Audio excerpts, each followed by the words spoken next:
Você sabe de onde eu venho, venho do Morro do Engenho. Eu queria ir, queria provar que eu era brasileiro. Eu não podia ir para a guerra. Quem é que não tem medo? Atenção, atenção, ouvintes do Repórter Eto. O governo brasileiro acaba de declarar guerra às Nações Unidas. O exército nosso era paupérrimo. Alimentação péssima. Enormes multidões celebram com as mais vibrantes demonstrações patrióticas o desfile de unidades do Corpo Expedicionário Brasileiro na capital da República. Tudo era do relento. Nós não tínhamos assim uma fixação no prédio. É tudo improvisado. Preparar combatentes capazes para uma guerra como a atual é a tarefa que só os povos de grande tradição e progresso, de extraordinárias energias físicas e morais, conseguem realizar. Eu ia descendo para a estação e tem um amigo meu lendo o jornal. Lendo o jornal, ô Garófalo, qual é o seu primeiro nome? Miguel. Você está convocado para o exército.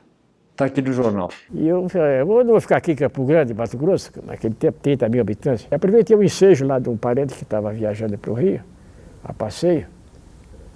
Eu falei, eu vou ficar por lá mesmo. Fiz o tiro de guerra, que naquela época era obrigatório. Coincidentemente, me convocaram. Eu trabalhava no Rio de Janeiro, numa companhia de seguros.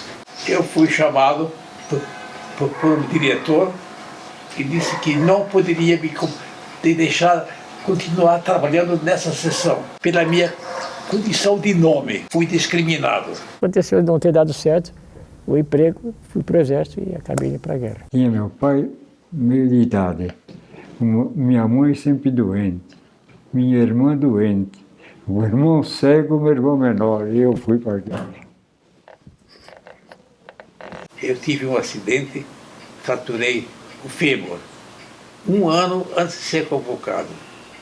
E isso foi mal feito, conserto, a perna ficou 2 centímetros encurtada. Mas quando eu fiz o exame para o exército, eu me calei, porque eu estava revoltado, né, contra a discriminação. Aí foi uma surpresa, porque você recebe em casa um convite para se apresentar ao exército para ir para a guerra, você pensa, eu estou morto. Entre esses convocados de classe A e B, notei que eles se esforçavam a arranjar protetores que tirassem eles daquela condição com o destino da força expedicionária. O Brasil esperava mandar 100 mil homens, acabou mandando um quarto disso, porque na seleção percebeu-se que a maioria dos soldados era subnutrida, tinha doenças crônicas, não tinha dentes, não tinha, enfim, condições mínimas para aguentar uma situação de precariedade que a própria guerra impõe. Eu lamento que esses soldados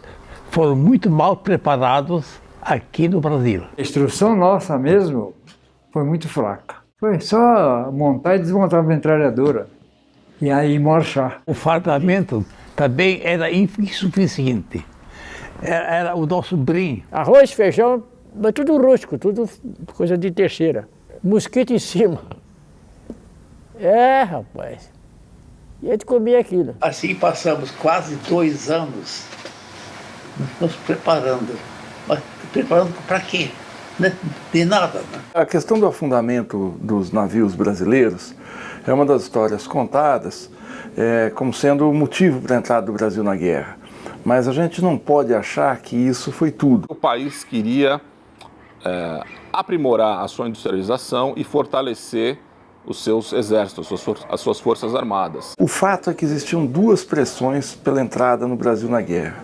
A mais importante era uma pressão interna, que vinha desde 1942, por aí, 41, 42, especialmente dos setores democráticos da sociedade brasileira. E a aliança estratégica com os Estados Unidos foi uma chance muito boa que o país teve de se armar mais consistentemente, de adquirir armas de um grande fabricante de alguém que tinha capacidade de fornecer esses materiais. E existia também uma pressão dos Estados Unidos, não porque eles estivessem tão interessados na derrota do Eixo, mas é porque a entrada do Brasil na guerra colocaria o Brasil em estreita ligação com as Forças Armadas norte-americanas, que foi o que aconteceu.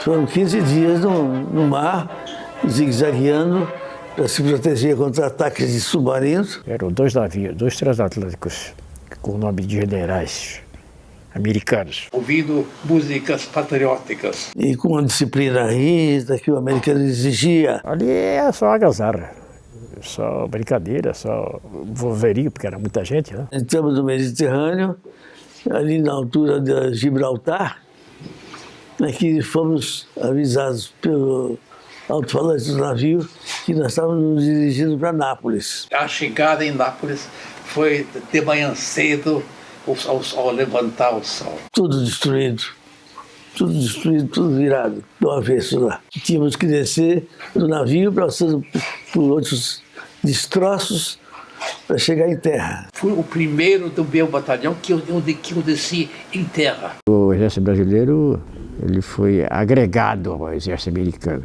5º Exército. Dentro do 5º Exército, nós pertencíamos ao 4º corpo, que cada exército tinha 4 corpos. Era gente para danar lá dentro da Itália. O porto estava muito cheio de gente. E o nosso fardamento era igualzinho do alemão. O americano confundia. Os italianos, enfim, todos. Quando nós descemos do navio,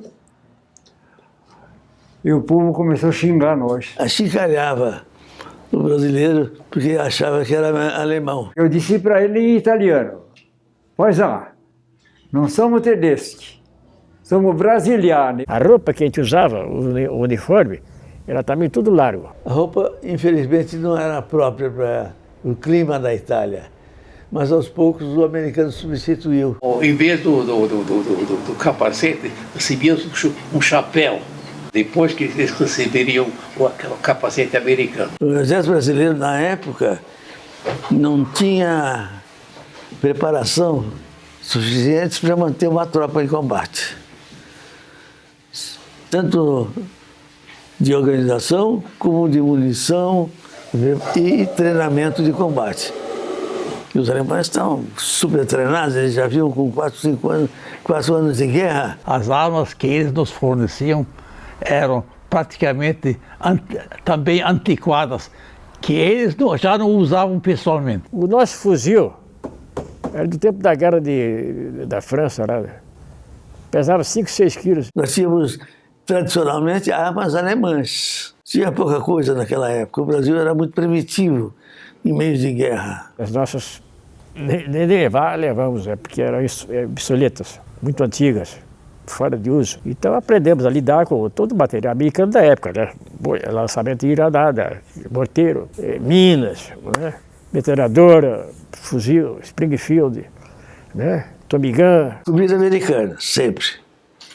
Porque não tinha comida brasileira. Era uma latinha chamada de 1 a 12, mais ou menos. Cada um tinha um tipo de comida, rice, beans, essas coisas de americano. Eu fiquei constantemente ajudando, traduzindo o que estava escrito nas comidas. O americano era o dono da guerra. Ele fornecia o equipamento, o armamento e o treinamento tático para poder ter o máximo de eficiência no combate do soldado. Senão ele estava morto. Eles eram maiores, eram os donos da festa, né? Que acabam com a cidade. Mas que tinham que usar o que o americano fornecia. E o americano aproveitou para faturar, né? Porque tudo isso foi pago. O Brasil pagou todo, até o último tiro. Ele mandou a fatura em cima do Brasil. Isso é sabido.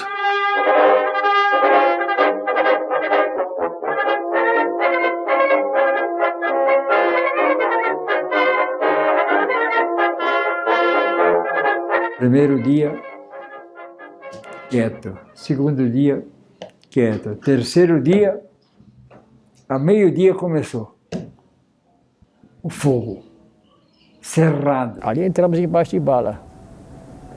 Tiro de madrugada. Miseradura. Estávamos sendo bombardeados todo dia, noite e dia. Era um barulho noite e dia.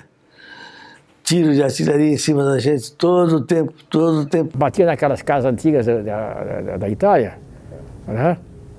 Tijolão desse tamanho assim, que arrebentava tudo. Eu falei, é hoje que eu vou morrer. Acho que o alemão recebeu a ordem de retirada e nós também. Quando eu levanto da onde eu estava, a bomba me explodiu, me jogou 10 metros longe, eu e um cabo. Vem um tiro, você se abaixa, se assusta e o negócio passa. Se não pegou em você, tudo bem. Em algum lugar caiu. E eu então caí. Estava chovendo ainda, tudo lambuçado de barro. Quando eu vi, estava ferido. O primeiro nome que me veio na boca, mãe, eu estou ferido. E sem banho, sem nada, sem 20 dias sem tomar banho. Frio intenso, abaixo de zero, neve, uma vida cruel, pela pouca idade que a gente tinha. Eu perdi 2 colegas, assim, num bombardeio, que nós estávamos aqui à noite conversando, eu fui dormir, eles ficaram na casa, e onde caiu a bomba? Peguei açúcar, tomei para não dar hemorragia. E o cabo me deixou sozinho. Eu fui convocado para chefiar a metralhadora. Outro treta que tinha morrido um cabo lá. Eu era cabo, então fui substituir. Eu não sei se eu sou muito valente, eu não tinha medo. Pensava em morrer, mas eu fiquei sozinho. Aí vinha vindo um com a metralhadora da nossa companhia no ombro. Eu gritei para ele, Scarpim, Scarpim, estou ferido. E ele veio. Era um morro chamado Monte Castelo, mas uma vasta planície. E não sei se uns 500 metros mais ou menos, ou um pouco mais. E como é que a gente ia chegar lá? Se o americano, se o alemão estava escondido lá embaixo da casa-mata deles? E os alemães defenderam ali com unhas e dentes porque eles já estavam no final da guerra para eles. Andei 4 quilômetros perdendo sangue, até onde estava o ponto de socorro. Chegamos lá, para atravessar o rio, a ponte o alemão tinha derrubado. Atravessei em cima de uma tábua. Atravessei do outro lado, já começou o enfermeiro. O que foi, Garofalo? Olha aqui, ferido, está tudo caído, sangue e tal. Começou a dar penicilina, e aquilo doía que era uma desgraça. Depois de 2, 3 tentativas, eles se entregaram porque houve muita baixa da nossa parte, né? E depois, uma vez nos recuamos, foi solicitado pedido americano lá para dar reforço, né? Então foi reforçado através de americano da montanha, né? Soldado americano, que eles eram treinados para isso. A aviação nossa também trabalhou um pouco. Cheguei no Porto Socorro ali, de impreviso, o médico fez para mim. Fez o curativo, falou, o que você quer? Falei, doutor, eu quero comer, faz 3 dias que a gente não come. 3 dias que a gente não come. Ele me deu um pãozinho, um pão com manteiga e chocolate, que eles não tinham também. E fizeram uma barraca de lona na beira do rio para mim dormir, que não tinha lugar, porque aquilo era de improviso. Então, depois desse reforço, dessa luta toda, através do americano, eles se recuaram. Já estavam perdendo a guerra. E eu fui lá dormir na beira do rio. Uma chuva à noite e o rio começou a transbordar. E a água já estava batendo atrás, viu? E eu fui não morrer na linha de frente, vou morrer afogado. Os alemães jogando bomba e arma e tudo que eles tinham. O Garofalo está lá! Me pegaram eu. Já com a água batendo atrás nas costas. Fui para o hospital de Lucca. Ali comecei a fazer curativo. Mas a gente saía na rua assim, na área que nós estávamos, as ambulâncias que corriam ali, por nossa conta, sempre tinha 5, 6 mortos. As casas todas, 2, 3, 4, 5 mortos. E de 3 em 3 horas, penicilina. 3 em 3 horas. Eu não podia sentar mais, não dava, era tão doído, que eu ficava louco. Quando chegamos numa cidade chamada Fornovo de Itaro, ao encalço deles, eles se fixaram no lugar lá e que eles deram, pegaram um padre lá como ideia deles para falar com o nosso comando que queriam se entregar, mas condicionalmente. E o nosso comando, como é que vai entregar? Vocês estão perdendo a guerra.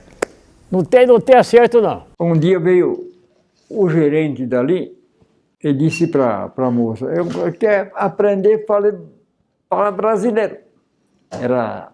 Ele era americano.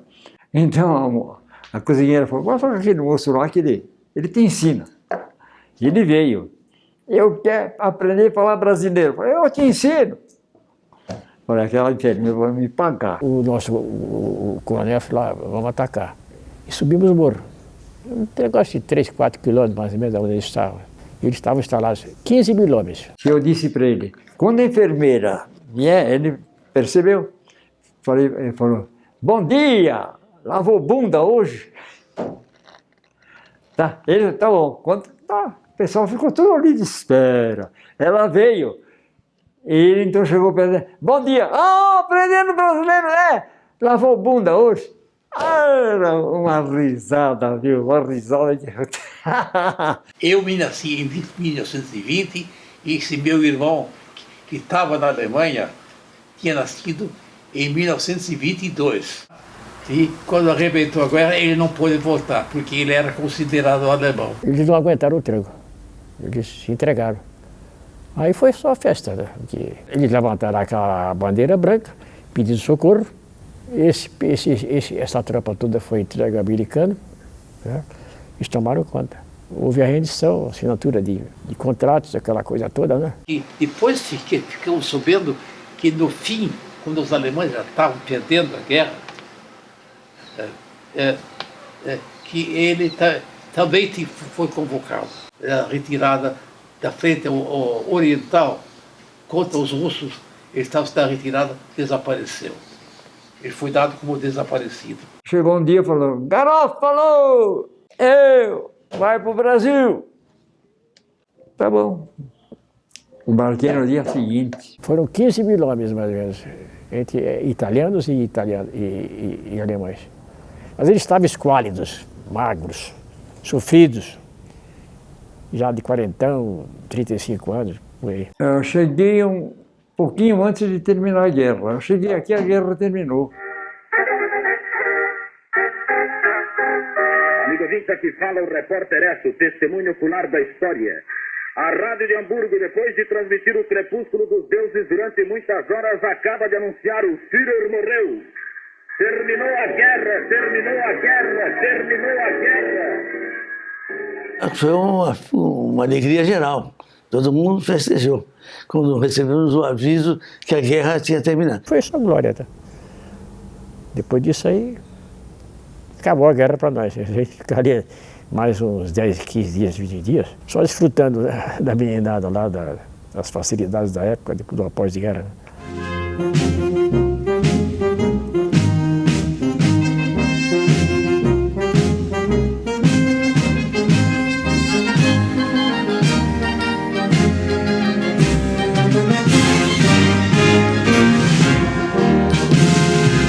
E no terceiro dia, veio 3 senhores na minha cama. Um deles falou, menino. Falei, pera um pouquinho, obrigado do menino.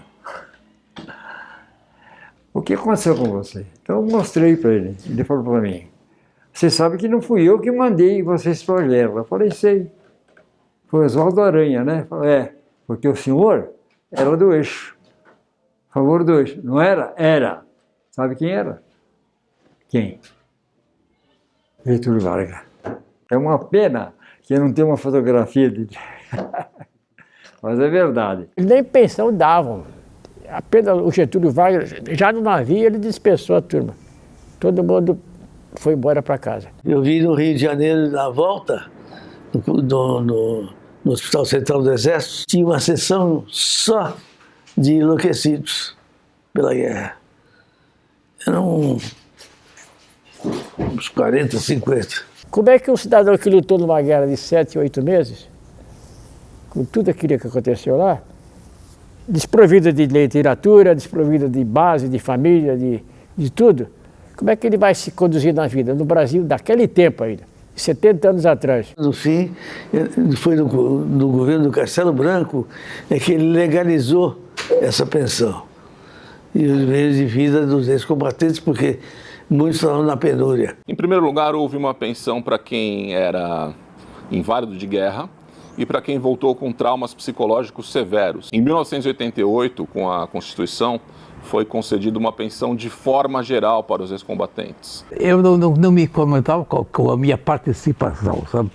Eu queria pôr oposição, porque eu tinha sido discriminado no meu emprego. Graças a Deus, eu me sinto recompensado por ter sido participado realmente da guerra, né?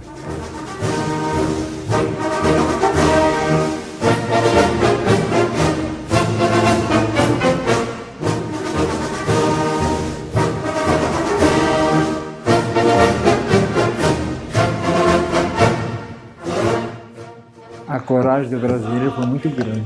Nada a gente esquece. Até hoje, a gente se lembra. E eu acredito que qualquer um de nós, porque é um negócio que marca muito. Os 3 anos do Exército Brasileiro me livraram de muito preconceito. Ia para a linha de frente mesmo. Não tinha medo. Estou vivo.